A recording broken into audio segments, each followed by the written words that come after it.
पूरी दुनिया रात के ठीक 12 बजे उत्सव मनाते हैं, नए साल का जश्न।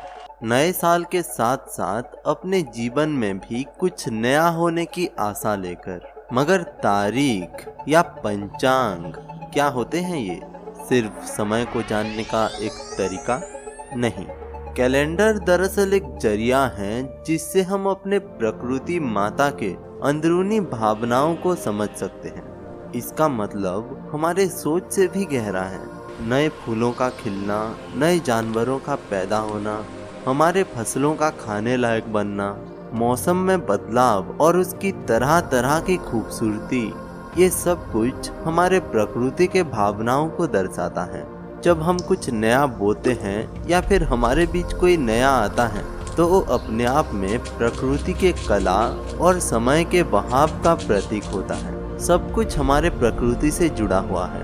हम जो नए साल का एहसास करते हैं वो भी एक जरिया है हमारे प्रकृति से जुड़ने का।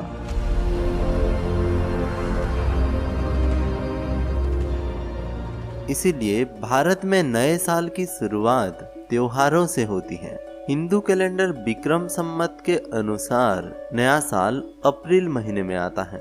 ऐसा माना जाता है कि इस दिन सृष्टि बनी थी और कालगणना तब शुरू हुई जब महाराजा विक्रमादित्य ने सकाश को युद्ध में पराजित किया। इस दिन सूर्य के पहली किरण के साथ पूरी प्रकृति नवीनता का एहसास कराती है। पुराने पत्ते पेड़ से गिरने लगते हैं, प्रकृति नई तरह से सजने लगती है।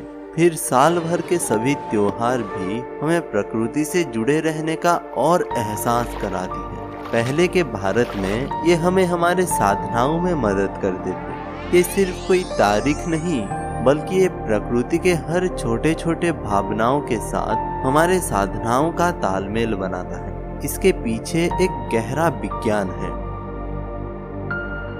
आज भले ही साधनाओं का रूप बदल गया है, तरीका बदल गया है, मगर बात अभी भी वही है। ये कड़ी अभी भी काम करती है, चाहे हमें इसका एहसास हो या ना हो। चलिए मैं आपको बताता हूँ न्यू ईयर को जीने का सही तरीका, मेरा तरीका।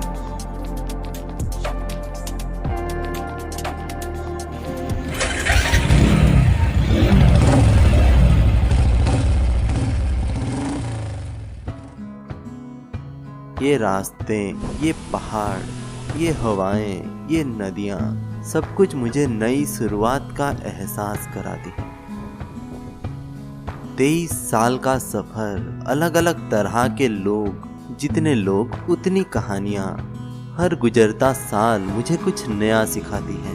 प्रकृति के साथ अंदर से जुड़कर मुझे सब कुछ समझ आने लगता है।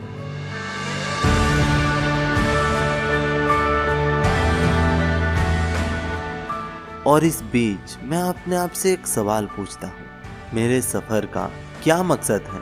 मैं आखिर करना क्या चाहता हूँ?